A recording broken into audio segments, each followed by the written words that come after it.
মাদ্রাসার তালিবুল ইলম এভাবে ঝগড়া করে মাহফিলে এসে, এই ওরা ধরে নিয়ে আসো তো, এত ঝগড়া করে কেউ? এই বসেন, এখনো কথা বলতেছেন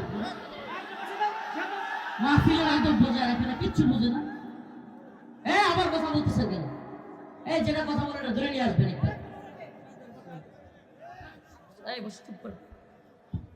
بالله من شرور أنفسنا ومن سيئات أعمالنا من يهده الله فلا مضل له ومن يضلل فلا هادي له ونشهد أن لا إله إلا الله وحده لا شريك له أما بعد فقد قال الله تبارك وتعالى في كلامه المجيد وفرقانه الحميد أعوذ بالله من الشيطان الرجيم بسم الله الرحمن الرحيم محمد رسول الله والذين معه أشداء على الكفار رحماء بينهم تراهم ركعا سجدا يبتغون فضلا من الله ورضوانا سيماهم في وجوههم من أثر السجود صدق الله مولانا العظيم وصدق رسوله النبي الكريم ونحن على ذلك من الشاهدين والشاكرين والحمد لله رب العالمين شكرا درود شريف اللهم صل على محمد وعلى آل محمد كما صليت على إبراهيم وعلى آل إبراهيم إنك حميد مجيد اللهم بارك على محمد وعلى آل محمد كما باركت على إبراهيم وعلى آل إبراهيم إنك حميد مجيد জামিয়া কারিমিয়া মহিলা মাদ্রাসা লক্ষ্মীপুরা তালুকদার পুকুরপাড় জয়দেবপুর গাজীপুরের আজকের এই ওয়াজ মাহফিলের সম্মানিত উলামায়ে কেরাম মুরব্বিয়ানে আযম প্রিয় যুবক ভাইরা পর্দানিশীন শ্রদ্ধেয় মা বোনেরা, আসলে এই প্রোগ্রামটা আমাদের নিজেদেরই প্রোগ্রাম। আমাদের কাছের এক আত্মীয়, আমাদেরই প্রিয় বড় ভাই মুফতি আনোয়ার শাহ হুজুর জামিয়া কারিমিয়া মাদ্রাসার প্রিন্সিপাল, উনি আমাদের আত্মীয় এবং কাছের মানুষ। আসলে আমি একাধিক প্রোগ্রাম বা বেশি প্রোগ্রাম নিতে আগ্রহী না, কিন্তু কিছু মানুষ আছে যারা কুট মারে, একেবারে ছাড় দেয় না। কুট মারা বুঝেন তো, মানে কোনো ছাড় দিবে না, আসতেই হবে। দিন শেষে গত বছরে চাপাচাপি করতে গিয়ে পরে আইতে পারছি না, মনে আছে আপনাদের? মাহফিলে পোস্টারে নাম ছিল কিন্তু আসতে পারিনি। তো এই বছরও চাপাচাপি করে এই প্রোগ্রাম নিছে, আলহামদুলিল্লাহ, আল্লাহ শুকরিয়া যে আসতে পারছি। আইসাই আমার খুব প্রিয় মানুষ, খুব ভালো লাগে তিলাওয়াত, আমি মাঝে মাঝে গাড়িতেও শুনি। মুফতি কারি শফিউল্লাহ দামাত বরকাতুহুম হুজুরের তিলাওয়াত শুনতেছিলাম, ভালোই লাগতেছিল, মনে হইতেছিল পিছনে থাকলেই ভালো ছিল, হুজুরও দেখতো না, আর একটু তিলাওয়াত শুনতে পারতাম। তো যাই হোক, লম্বা রাত হয়ে গিয়েছে, আমরা প্রোগ্রাম শুনি কিন্তু দিন শেষে নামাজের বেলায় খবর থাকে না। এবং এটা আমি একেবারে বলে রাখি, যারা আমরা দাওয়াতের কাজ করি কিংবা প্রোগ্রামের কাজ করি, তারাও গভীর রাতে ঘুমাইলে পরে ফজরের নামাজ মিস হওয়ার সম্ভাবনা থাকে। এটা খুব মাথায় রাখা চাই, আমরা যেন কোনোভাবেই নামাজ কাজা না হয়ে যায়। কারণ আল্লাহ পাক আমাদের উপর ফরজ করেছেন নামাজ। এই মাহফিলগুলো ফরজ না, হ্যাঁ প্রয়োজনীয়তা আছে, অনেক বেশি প্রয়োজনীয়তা। কেন? কারণ দিনের এই মাহফিল কিংবা এই অবস্থানটা বাংলাদেশে কিংবা উপমহাদেশে আছে বলেই বাতিল জালেম তাগুতরা মাথা ছাড়া দিতে পারে না। এটা আমি পরীক্ষিত, আমি দেখেছি যারা ইনায়া বিনায়া যে কোনোভাবে এই প্রোগ্রামগুলোকে নিষিদ্ধ করতে পারলেই বাতিলরা খুশি। কেন? কারণ এই ময়দানগুলো থেকেই মানুষের জাগরণ তৈরি হয়। আলেমরা যে কোনো সময় যে কোনো জালেমের বিরুদ্ধে দাঁড়ানোর জন্য একটা প্ল্যাটফর্ম দরকার, আলেমরা এই প্ল্যাটফর্মটাকে পেয়েছে। মানুষকে দাওয়াতের এই ময়দানে ওয়াজে আয়েশা মানুষকে ঐক্যবদ্ধ করে, যে কোনো জালেমকে বিতাড়িত করার জন্য এই ময়দানটা জাগ্রত করার জন্য খুব সহজ একটা মাধ্যম। তো এই জন্য এই ময়দানটার প্রয়োজনীয়তা অনেক বেশি, যে কারণে কষ্ট হলেও আমরা শরীক হওয়ার চেষ্টা করি। আল্লাহ পাক আমাদের সবাইকে দ্বীনি কাজগুলোর সাথে শরীক হওয়ার তৌফিক দান করুক, বলেন আমিন। আরো জোরে বলেন আমিন। আমি আল্লাহ এবং তার রাসূলের আল্লাহর পক্ষ থেকে রাসূল এবং সাহাবাই কেরাম কেমন ছিলেন এবং তাদের অবস্থান কেমন ছিল, তাদের মুমিনের সাথে আচরণ কেমন ছিল, কাফেরের সাথে আচরণ কেমন ছিল, এই সম্বন্ধে আপনাদের কাছে কিছু কথা বলবো। আমাদের আচরণ মুমিনের সাথে কেমন হবে, কাফেরের সাথে কেমন হবে, রাষ্ট্রীয়ভাবে রাষ্ট্রীয় ক্ষমতা পাইলে কেমন হবে, রাষ্ট্রীয়ভাবে বিভিন্ন দায়িত্বশীল হলে কেমন হবে, প্রত্যেকটা জিনিস কোরআন সুন্নায় আছে না নাই? যদি কেউ মনে করে কোরআন স্বয়ং সম্পূর্ণ না, নাউজুবিল্লাহ, বরং আব্রাহাম লিঙ্কন থেকে কিছু নিতে হবে, লেনিন থেকে কিছু নিতে হবে, কার্ল মার্কস থেকে কিছু নিতে হবে, মাও সেতুং এর কাছ থেকে কিছু নিতে হবে, তাইলে আমি বুঝবো এ ব্যক্তি ইসলাম বুঝে নাই, এ ব্যক্তি দ্বীন বুঝে নাই। আল্লাহ পাক যেখানে বলেছেন আল ইয়াউমা আকমালতু লাকুম দীনাকুম ওয়া আতমামতু আলাইকুম নি'মাতি ওয়া রাদিতু লাকুমুল ইসলাম দীনা, আমি এই দ্বীনকে পরিপূর্ণ করেছি। এখানে কোনো কাটছাটেরও যেমন সুযোগ নাই, নতুন করে সংযোজন করারও কোনো সুযোগ নেই। এই দ্বীনে নতুন করে কিছু আনারও সুযোগ নাই, এটা থেকে বাতিল করারও কোনো সুযোগ নাই। আপনি সালাফদের ইতিহাস দেখেন, সাহাবায়ে কেরামের ইতিহাস দেখেন, তারা নিজেদের ক্ষেত্রে ছাড় দিতেন, নিজেদের ক্ষেত্রে কি করতেন, কিন্তু ইসলামের ক্ষেত্রে কোনো ছাড় দিতেন না। হযরতে আবু বকর, যার ব্যাপারে বলা হতো আরহাম উম্মতি বি উম্মতি আবু বকর, প্রত্যেক খতিব মিম্বরে এইটা পড়ে, এটা বলে, অথচ এই রহম দিলওয়ালা, নরম দিলওয়ালা হযরতে আবু বকর রাদিয়াল্লাহু আনহু, আল্লাহ রাসূল সাল্লাল্লাহু আলাইহি ওয়াসাল্লাম যখন চলে গেছেন, কিছু লোক যাকাত দিতে অস্বীকার করছে। কি করছে? যাকাত দিতে অস্বীকার করছে। সাইয়্যিদুনা হযরত আবু বকর রাদিয়াল্লাহু আনহু বলেন, আমি ওই সমস্ত ব্যক্তি যারা যাকাত দেয় না তাদের বিরুদ্ধে যুদ্ধ ঘোষণা করলাম। সুবহানাল্লাহ। এবার হযরত উমর রাদিয়াল্লাহু আনহু, শক্ত মানুষ, খুব কঠিন মানুষ, তিনি পর্যন্ত আয়েশা হযরতে আবু বকরকে বুঝাইতে লাগলেন, আপনি এখন যদি এই অবস্থাটা তৈরি করেন, এই অবস্থা যারা যাকাত দেয় না তাদের বিরুদ্ধে শক্ত হন, যুদ্ধের ডাক দেন, অথচ সব দিকে মানুষ ইসলাম থেকে চলে যাচ্ছে, ইরতিদাদের ফিতনা চলতেছে, সব দিকে মানুষ মুরতাদ হয়ে যাচ্ছে, ইসলাম থেকে বের হয়ে যাচ্ছে, এই অবস্থায় যাকাত যারা অস্বীকার করেছে তাদের ব্যাপারে একটু ধৈর্য ধারণ করুন। হযরত আবু বকর গর্জে উঠলেন, বললেন, হে ওমর, শুনে রাখুন, আল্লাহর নবীর সময়ে যারা যাকাত দিত তাদের মধ্যে কেউ যদি রাসূলের সময়ে একটা উটের রশি দিত আর এই রশি দিতে অস্বীকার করে, আমি আবু বকর তার বিরুদ্ধে যুদ্ধ ঘোষণা করব। চিন্তা করছেন, এমনিতে কত নরম মানুষ, কিন্তু দ্বীনের উপরে আঘাত আসলে গরম হয়ে যাইতেন। হযরত ওমরের একটা কারগুজারি শোনাই।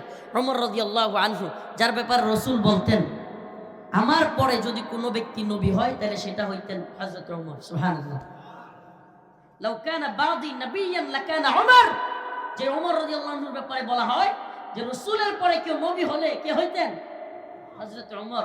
একদিন হযরত ওমর রাদিয়াল্লাহু আনহু উনি মিম্বরে ভাষণ দিচ্ছেন, বক্তব্য দিচ্ছেন, এর মধ্যে এক লোক দাঁড়ায় গেছে, দাঁড়ায় বলতেছে, ওমর, তোমার গায়ে জামা দুইটা কেন? হযরত ওমর কোনো জবাব দিলেন না। সাধারণ পাবলিক মসজিদের মধ্যে সমস্ত মানুষের সামনে কি বলে, জামা দুইটা কেন? আমারে কোন এই এলাকার কোনো এমপি তো দূরে থাক, চেয়ারম্যান মেম্বাররাও যদি কেউ লোকদের সামনে কোনো এরকম প্রশ্ন করে, এর কয়েকদিন পরে ঠ্যাং টুং পাওয়া যাবে? সুবহানাল্লাহ, সুবহানাল্লাহ। খলিফাতুল মুসলিমিন হযরত ওমরকে বলতেছে, তোমার গায়ে জামা দুইটা কেন? হযরত ওমর তার ছেলেকে বলে, আব্দুল্লাহ, বেটা তুমি এই কথার জবাব দাও। হযরত আব্দুল্লাহ ইবনে ওমর দাঁড়ায়া বলেন, ভাই, আমার বাবার গায়েও এই যে বাইতুল মালের যে একটা একটা জামা সবাইকে দেওয়া হয়েছে, আমার বাবারও একটাই, আমি আমার জামাটা আমার বাবাকে দিয়ে দিছি। সুবহানাল্লাহ। আমি আমার জামাটা আমি আমার বাবাকে দিয়ে দিয়েছি, এই জন্য ওনার গায়ে দুইটা জামা। ও ভাই, এই ওমর রাদিয়াল্লাহু আনহু দেখেন ব্যক্তিগত আক্রমণের ক্ষেত্রে তারা কত বেশি বিনয়ী। সুবহানাল্লাহ। যে একটা বেদুইনকে পর্যন্ত উনি মারতে বলেন নাই, কাটতে বলেন নাই, ওরে বলেন নাই ওরে ধর, এখনই ওরে শোয়া এলা বলছেন, বলেন নাই। হযরত ওমর তার ছেলেকে বলছেন, বাবা তুমি জবাব দাও। তার ছেলে দাঁড়ায় বলছে, আমার জামাটা আমার বাবাকে দিয়ে দিয়েছি। অথচ আরেকটা ছোট্ট কারগুজারি শুনাই। হযরত ওমরের কাছে দুই লোক বিচার নিয়ে আসছে। কয়জন? দুইজন বিচার নিয়ে আসছে। একজন ইহুদি আর একজন হলো নামদারি মুসলিম। এখন দুইজন বিচার নিয়ে আসছে। এরা এই বিচার হযরত ওমর রাদিয়াল্লাহু আনহুর কাছে আসার আগে আরো দুইজনের কাছে গেছিল। একজনের নাম হযরতে আবু বকর আর একজনের নাম জনাবে মুহাম্মদুর রাসূলুল্লাহ সাল্লাল্লাহু আলাইহি ওয়াসাল্লাম। এবার হযরতে ওমরের কাছে ওই যে ইহুদি সে বলতেছে, আপনার কাছে এই বিচার আসার আগে আরো দুইজনের কাছে আমরা গিয়েছিলাম, একজনের নাম হযরতে আবু বকর আর একজনের নাম জনাবে মুহাম্মদ সাল্লাল্লাহু আলাইহি ওয়াসাল্লাম। হযরতে ওমর কই, বলেন কি, আমার কাছে আসার আগে আরো এরকম দুইজনের কাছে আমার নবীর কাছে গেছে? কয় হ্যাঁ। এরপরে ওই নামদারি মুসলিমকে জিজ্ঞেস করছে, আচ্ছা তুমি এই বিচার কেন মানলা না? কয় দুইবারই বিচার ওই ইহুদির পক্ষে গেছে। সুবহানাল্লাহ। ইসলামের বিচার ব্যবস্থা এত সুন্দর, ইসলামের বিচার ব্যবস্থা এত সুন্দর, যদি ইহুদিও থাকে কাফেরও থাকে, যদি ফায়সালা তার পক্ষে যায় মুসলমানের বিরুদ্ধেও যায়, ইসলাম বলে ফায়সালা তার পক্ষেই হবে। সুবহানাল্লাহ। আর আমাদের বিচার ব্যবস্থার অবস্থা কি? এই তন্ত্রমন্ত্রের বিচারের অবস্থা আমি আমার কারগুজারি শোনাই। 11 মাস জেলখানায় থাকার পরে, 32 দিন 26 দিন রিমান্ডে খাটার পরে, এত জুলুমের পরে বিচারক জিজ্ঞেস করে 11 মাস পরে, হুজুর আপনি দোষী না নির্দোষ? এটা সত্য তো, আপনারা যারা আইন বুঝেন এরা জানেন। চার্জশিট যখন গ্রহণ করে ওই দিন জিজ্ঞেস করে, তাইলে এতদিন যে লোকটারে মারলি, সে লোকটারে রিমান্ডে নিলি, এই লোকটারে জেলে রাখলি, এখন যদি নির্দোষ হয় তাইলে ওই বিচারক বদমেশে বলা দরকার না যে তুই জেল খাটবি। আর আমার যে 11 মাস রাখলি, এখন তুমি কি জেল খাটো?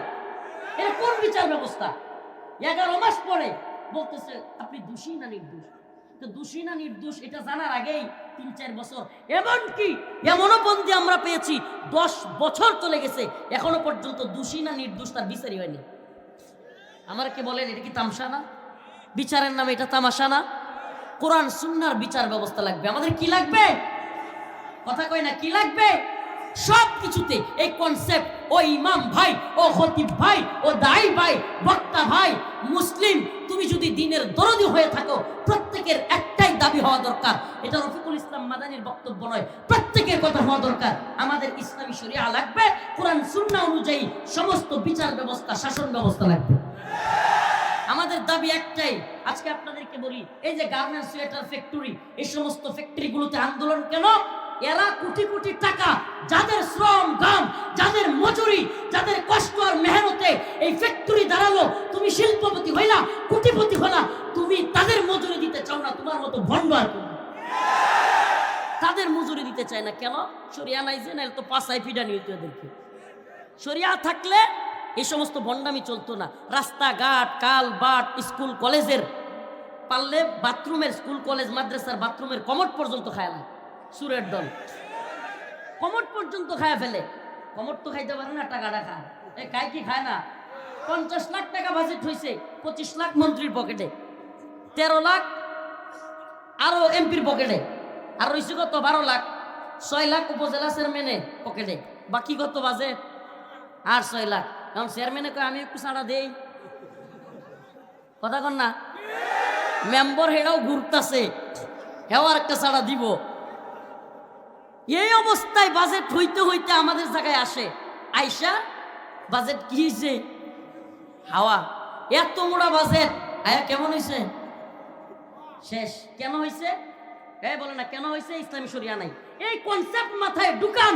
এই চুরের দল কেন চুরি করতে পারতেছে? আল্লাহর বিধান যদি আল্লাহর জমিনে বাস্তবায়ন হইতো, আস-সারিকু ওয়াস-সারিকাতু ফাকতাউ আইদিয়াহুমা, প্রত্যেকটা চোর এমপি হোক, মন্ত্রী হোক, প্রধানমন্ত্রী হইলেও চুরের সাথে হাত কাটা। এই চুরের শাস্তি কি হইতো? হাত কাটা। হাত কাটার ভয়ে আর চুরি করতো না। আপনি বলবেন হুজুর আগামীকাল কি তাইলে সব ফেরেশতা হয়ে যেত চোরেরা? ফেরেশতা হওয়া লাগতো বাধ্যতামূলক, ফেরেশতা হওয়া লাগতো বাধ্যতামূলক। এই বিচার ব্যবস্থা, এই বিশ্ব ব্যবস্থা, এই কুফরি সিস্টেম সব ভেঙে চলে দিতে হবে। মুসলিমদের ঈমানের তাকাজা এটাই। জমিন কার? বিধান চলবে কার? ইনিল হুকমু ইল্লা লিল্লাহ, আমার আল্লাহ তা'বুদু ইল্লা ইয়া। জমিন আল্লাহর, হুকুম আল্লাহ। সব মাবুদ মানে আসমানের মালিক কে? জমিনের মালিক কে?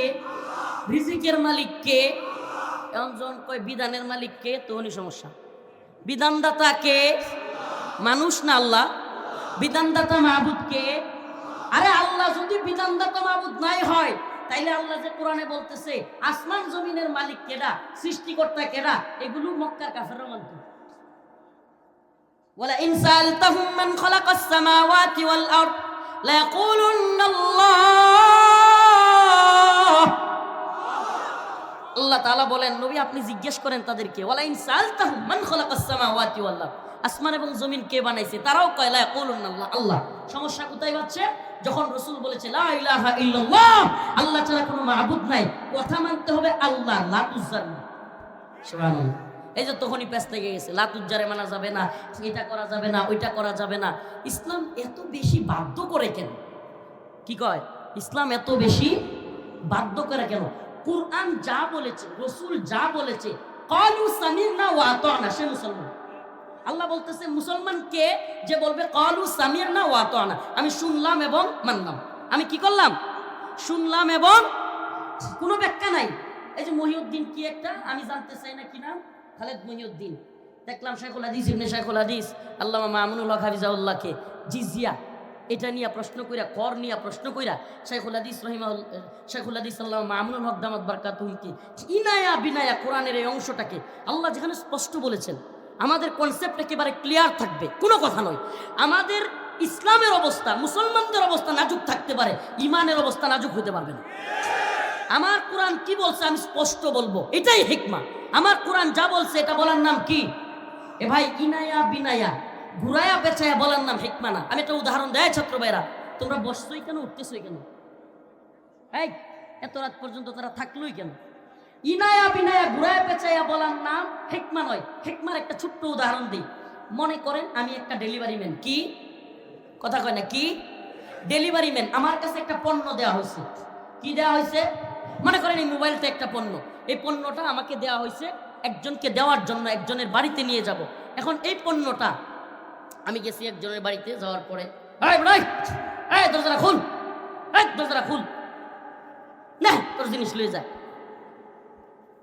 একটা তো তরিকা। নাম্বার 2, তরিকা নাম্বার 2, আসসালামু আলাইকুম ভাই, কেমন আছেন? আপনার একটা জিনিস আমার কাছে ছিল, একটু রাখবেন, এটা অমুকে পাঠাইছে আপনার জন্য। কত সুন্দর। নাম্বার 3, এটা খুলছি, খুললা এটার ভিতর থেকে মেমোরি, সিম খুললা সবকিছু রাখা, এবার শুধু কভারটা লিয়ে গেছি, লিয়ে গিয়া কইতেছি আসসালামু আলাইকুম ভাই, কেমন আছেন আপনি? নিয়ে যান, আপনার একটা জিনিস ছিল, হ্যাঁ মাশাআল্লাহ খুব সুন্দর, হ্যাঁ আমি উপকৃত হব, নেন, এটা অনেকক্ষণ ধরে আমার কাছে। আরো সুন্দর বেশি করে বলছি না? এই 3 সূরতের কোন সূরতের নাম হিকমা? সুবহানাল্লাহ, পাবলিক দি ভালো আওয়াজ বুঝে। এই 3 সূরতের কোন সূরতের নাম হিকমা? 2 নাম্বার, জিনিস ঠিক থাকবে, আচরণ সুন্দর হবে, এটা হিকমা। ধমকের নামও হিকমা না, কিছু রাইখা দেওয়ার নামও হিকমা না। ইসলামের যা আছে, কোরআনের যা আছে, স্পষ্ট বলবো, কিন্তু বলার ধরনটা হবে সুন্দর, এটা হিকমা। কিন্তু একটু কাটছাট করা। আল্লাহ বলছে আইয়াদি ওয়াহুম সাগিরুন, জিজিয়া দিবে নতজানু হইয়া। কাফের মুশরিকেরা দুনিয়ায় যে বসবাস করবে, আল্লাহর জমিনে কুফরি করবি আবার বসবাস করবি, এজন্য জিজিয়া দিবি। এটা কোরআন বলতেছে আন্নাল আরদ ওয়ারিথু ইবাদিয়াস সালিহুন, এই জমিনের মালিক আমি আল্লাহ, আর ওয়ারিস সূত্রে আমি এটার মালিকানা দিছি মুমিন বান্দার। কাফেররা না মুমিন রে?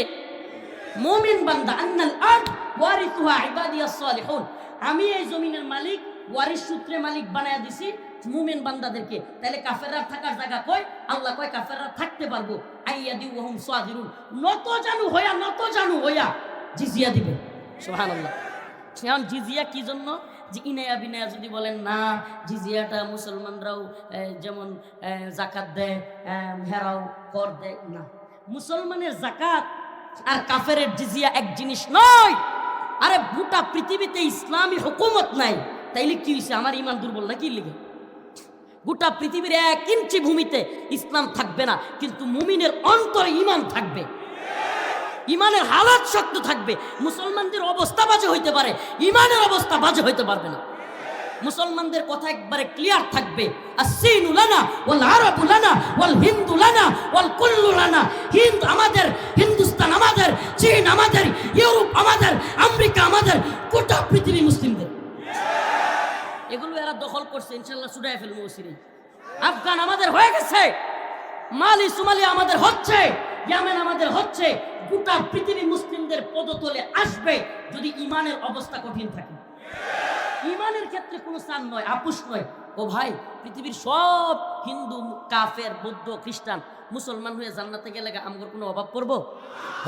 খুদ নরেন্দ্র মোদিও যদি কালেমা পড়ে মুসলমান হয়ে যায়, আমগর সমস্যা আছে? হ্যাঁ, এই জায়গায় আমাদের উদারতা সবচেয়ে বেশি। সবাই মুসলমান হও, জান্নাতে যাও। কাফের থাকবে, রাসূল বলেছেন মুহাম্মাদুর রাসূলুল্লাহ, আল্লাহ বলেছেন আশিদ্দাউ আলাল কুফার রুহামাউ বাইনাহুম, সুবহানাল্লাহ। আল্লাহ এবং তার রাসূল সুস্পষ্ট জানিয়ে দিয়েছেন যে আমি এবং আমার সহপাঠীরা কাফেরদের ব্যাপারে শক্ত, মুমিনদের ব্যাপারে দরদওয়ালা। সুবহানাল্লাহ। মুমিনদের চিকিৎসা করান, কোনো সমস্যা নাই। মুমিনদেরকে বিভিন্ন অসুস্থ হয়ে গেছে, তাকে হেল্প করেন, কোনো সমস্যা নাই। কিন্তু ঈমানের ক্ষেত্রে, দ্বীনি কোনো কাজে সাবধান। কোনো নেতা বলুক, নেত্রী বলুক, যেই বলুক, মন্দির পাহারা দিতে যায়েন না, ঈমান থাকবেন।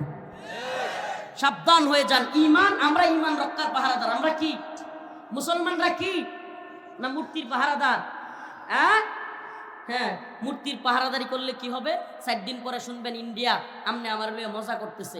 এরাই দেখবেন বলবে দেখ আহাম্মকের দলের গড় বাড়ি আমরা বুলডোজার দিয়া ভেঙে দেই, এদের বাবরি মসজিদ ভেঙে দেই, কত মসজিদ ঘুরাইয়া দেই। আর এই আহাম্মকের দল বাংলাদেশে আমরা মন্দিরের দারোয়ান।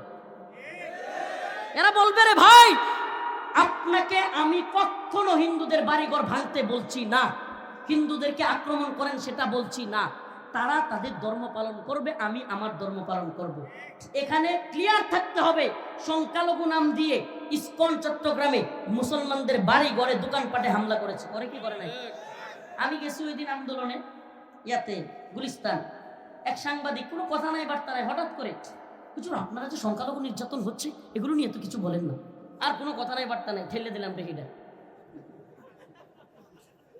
ওই যে এক লোক কইছিল না যে তোর মাথায় কি কয় কলা, কাইতেলাম তোর গলা, কারণ হেডা একটু ব্যাক কলার কি, হেডা কয় তোর মাথাত কি পান, ঠেলে দিলাম রেহিটা। কয় কি রে, এটা তো মিললো না। মিললে মিলুক, না মিললে না, বেত তো পাইবি। আমরা এখানে গেছি একটা বিষয়ে কথা বলতে, এই বিষয়ের কোনো সম্পর্ক নাই, হঠাৎ করে ঢোকাই দিছে হুজুর আপনারা এত কথা বলেন, সংখ্যালঘুদের ব্যাপারে কিছু বলেন না। কারণ আমি যখন বলছি কি আপনি কি 100 নাকি, যে আপনি দেখেন না উলামায়ে কেরাম সংখ্যালঘুদের বাড়ি ঘরে হামলা হওয়ার কথা বিরোধিতা করেছে, তারা পর্যন্ত সংখ্যালঘুদের নিরাপত্তার কথা বলেছে। আমরা কত জায়গায় বললাম, আপনি কিছুই দেখেন না, আপনি হুট করে এটা কি বললেন? আপনি সংখ্যালঘুর নাম দিয়ে যে সেই সনাতন ধর্মীরা, ইসকনের লোকেরা, ইসকন সনাতন ধর্মী পরিচয় দিলে ভুল হবে। এই ইসকন হলো হিন্দুদের মধ্যে একটা জঙ্গি সংগঠন, সন্ত্রাসী সংগঠন। এই ইসকন মুসলমানদের কলিজায় আঘাত দেয়, এই ইসকন আলেমদের বিরোধিতা করে, এই ইসকন বাংলাদেশের সেনাবাহিনীর উপর আক্রমণ করে। আমি জানতে চাই, তোমরা সংখ্যালঘু নাম দিয়া সেনাবাহিনীর উপর আক্রমণ করবা, মুসলমানদের দোকানপাটে আক্রমণ করবা, সাবধান হয়ে যাও। আমরা দাঙ্গা খেলার ভয় করি না, আমরা চাই না হিন্দুদের সাথে মুসলমানদের দাঙ্গা লাগুক। কিন্তু যদি তোমরা গায়ে পয়রা ঝগড়া করতে চাও, বাংলার জমিনে ইসকন এবং হিন্দুত্ববাদীদের দালালদের ছাড় দেওয়া হবে না। রাজি আছেন তো ইনশাআল্লাহ? রাজি আছেন তো ইনশাআল্লাহ? মুসলমানরা করে ভয় পায়, আরে ভয় পায়। কনসেপ্ট ক্লিয়ার থাকবে। জিজিয়া কেন? জিজিয়া তোমরা ইসলামের ভূমিতে, মুসলমানদের ভূমিতে থাকবা নতজানু হইয়া। কিভাবে? নতজানু হইয়া, ভাইসা না। এটা অনেকের কাছে লাগতে পারে, আরে কয় কি, আল্লাহ নিজে বলতেছে আইয়াদি ওয়াহুম সাগিরুন, এরা সাগির, নিচু হয়ে থাকবে। কেন নিচু হয়ে থাকবে? ঈমান যে আনো নাই, আল্লাহর বিরুদ্ধে শিরিক করতেছো, কুফুর করতেছো, এখানে কোনো ধরনের এই লামসাম গজামিল দেওয়ার জায়গায় নাই। আল্লাহ বলতেছে ইন্নামাল মুশরিকুনা নাজাস, মুশরিকরা নাফাকি। আল্লাহ বলতেছে লাতাজিদান্না আশাদ্দান নাস আদাওয়াতাল লিল্লাযিনা আমানুল ইয়াহুদ ওয়াল্লাযিনা আশরাকু, মুমিনের সবচেয়ে শত্রু ইহুদি এবং মুশরিকরা। আল্লাহ বলতেছে ইয়া আইয়ুহাল্লাযিনা আমানু লা তাত্তাখিযুল ইয়াহুদা ওয়ান নাসারা আউলিয়া, তোমরা ইহুদি খ্রিস্টানদেরকে বন্ধু বানায়ো না। আল্লাহ বলতেছে ওয়ালান তারদা আনকাল ইয়াহুদ ওয়ালান নাসারা হাত্তা তাত্তাবিআ মিল্লাতাহুম, মুসলমানদের কোনোভাবেই রাজি খুশি হবে না এরা যতক্ষণ না মুসলমানরাও এদের ধর্মে না ঢুকবে। তাইলে এতগুলো আয়াত এত পরিষ্কারভাবে বলার পরে কাফেরদের ব্যাপারে নমনীয়তা চলতে পারে? চলতে পারে। আমরা সহ অবস্থানে বিশ্বাসী। আবারও বলি, আমরা সকল ধর্মের লোকদের সাথে সহ অবস্থানে বিশ্বাসী, কিন্তু লিডিং থাকবে ইসলামের হাতে। আল্লাহ পাক বলছেন ওয়াইযিব তালা ইব্রাহিম রাব্বাহু বিকালিমাতিন ফাতাম্মাহুন, ক্বালা ইন্নী জাইলুকা লিন-নাসি ইমামা। ইব্রাহিম আলাইহিস সালামকে আল্লাহ বলতেছেন, ইব্রাহিম আমি তোমাকে এই জাতির নেতৃত্ব দিব। ইব্রাহিম আলাইহিস সালাম বলেন, ক্বালা আমিন যুররিয়াতি, আপনি কি আমার কওম থেকেও নেতৃত্ব দিবেন? আল্লাহ বলেন, ক্বালা লা ইয়ানালু আহদুজ জালিমিন, আমি জালিমদের থেকে কাফেরদের মধ্য থেকে কাউকে নেতা বানাবো না। এই আয়াত প্রমাণ করে তাফসিরে আসছে কোন কাফের মুসলমানদের নেতা হতে পারে না। কোন কাফের মুসলমানদের নেতা হতে পারে মুসলমান ইমানদার। আরে ভাই, যেখানে আহলে কিতাবের ইহুদি খ্রিস্টানদের মেয়েদেরকে আগে বিয়ে করা যাইতো, ছেলে হলে, মুসলিম ছেলে হলে, আমার কথা কি বুঝাইতে পারতেছি না, ছেলে মুসলমান মেয়ে ইহুদি খ্রিস্টান এক সময় ছিল, বর্তমান ইহুদি খ্রিস্টানদের সাথে না, মাসালা বুঝেন। ইহুদি খ্রিস্টান আহলে কিতাব, তাদের কাছে তওরাত ছিল, ইনজিল ছিল, এজন্য ছেলে যদি মুসলিম হয়, মেয়ে যদি খ্রিস্টান বা ইহুদি হয়, বিবাহ জায়েজ ছিল। কিন্তু ছেলে যদি ইহুদি খ্রিস্টান হয়, মেয়ে যদি মুসলিম হয়, বিয়ে জায়েজ ছিল না। কি বলবেন, এটা বৈষম্য? কারণ কি, ইসলাম এমন একটা ধর্ম যেখানে ছেলেটা যদি মুসলমান হয়, মেয়েটা ইহুদি খ্রিস্টান ধর্ম থেকে ইসলামে চলে আসার সম্ভাবনা আছে। এই জন্য বিয়েটা জায়েজ, ছেলেকে প্রাধান্য দিয়ে। আর যদি ছেলে ইহুদি বা খ্রিস্টান থাকে, মেয়েটা মুসলিম, তাহলে মেয়েটার ইহুদি খ্রিস্টান হয়ে যাওয়ার সম্ভাবনা আছে। এজন্য ইহুদি খ্রিস্টান ছেলের কাছে বিয়ে দেওয়া জায়েজ ছিল না। আমাকে বলেন, তাইলে আল্লাহ কি বৈষম্য করছে? নাউজুবিল্লাহ। আল্লাহ বলছে, ইন্নাল্লাযীনা আমানু, যারা ঈমান এনেছে, ওয়া আমিলুস সালিহাত, এবং নেক আমল করেছে, কানাত লাহুম জান্নাতুল ফিরদাউসি নুজুলা, তারা জান্নাতে প্রবেশ করবে। সুবহানাল্লাহ। তো আল্লাহ বলছে, ইন্নাল্লাযীনা কাফারু, যারা কুফরি করেছে, মিন আহলিল কিতাব ওয়াল মুশরিকিন, এবং মুশরিক যারা, কাফের যারা, ফি নারি জাহান্নাম, তারা জাহান্নামে যাবে। তা আল্লাহ কইতাছে কাফেররা জাহান্নামে যাবে, আপনি উদারতা কোত্থেকে দেখাবেন? কোত্থেকে উদারতা দেখাবেন?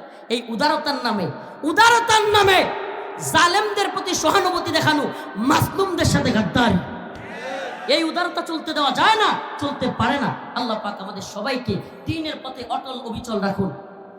আল্লাহ এবং তার রাসূল যা বলেছেন, আল্লাহর রাসূল আল্লাহ বলেছেন, মুহাম্মাদুর রাসূলুল্লাহ ওয়াল্লাযীনা মাআহু আশিদ্দাউ আলাল কুফফার রুহামাউ বাইনাহুম। ওই যে আগের কথা এখনো বলছি, 3 তরিকা বলেছি।